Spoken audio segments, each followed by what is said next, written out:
The Black Phone is being described as the best horror movie of the year by some people. And in my professional opinion, I don't know about all that.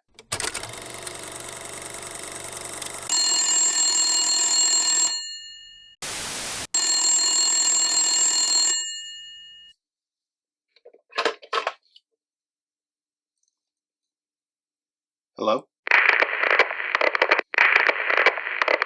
Who is this? If you keep doing what you're doing, they're going to get you.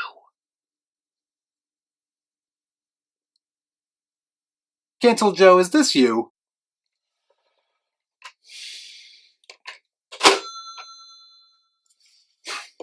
I ain't fucking with you. Before I get started, I'd like to kindly ask that you hit the like button, and please subscribe to the channel for more content just like this. Come on. Do it. Do it! The Black Phone is a new horror film from director Scott Derrickson, the man who gave us Sinister and the man who was replaced on Multiverse of Madness by Sam Raimi. But if him getting let go or leaving a lazy comic book movie means we get more original horror, then sign me up. This movie, The Black Phone, is kind of a blending of genres, which is always tricky, but it's always something that is highly interesting to me. Because if done right, that marriage can create something special. That makes sense.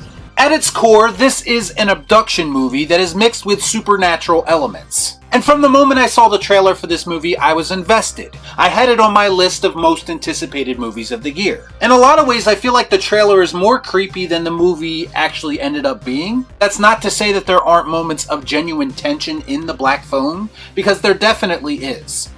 It's so scary.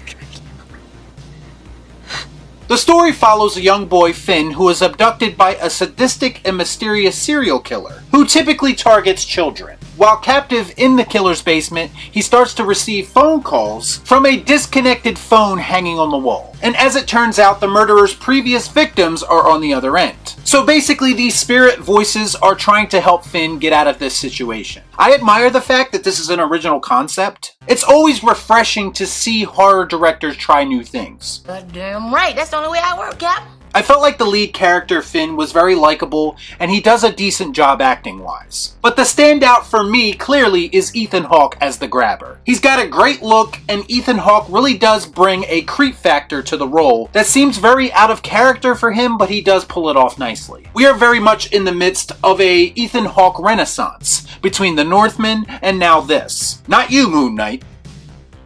That's right, it stinks! And I'm definitely here for that renaissance. I think Ethan Hawke has a lot to offer as an actor. The only thing that I would say is that I thought the grabber himself would have been featured in this movie a lot more than he actually is. I get it, usually it's a good thing to leave some mystery around your villain. In fact, I'm a big supporter of that concept. But I felt like I needed just a little bit more from that character to be truly invested and terrified by him. And I'm not talking about an origin or anything like that, maybe just some more scenes to help flesh it out a little bit.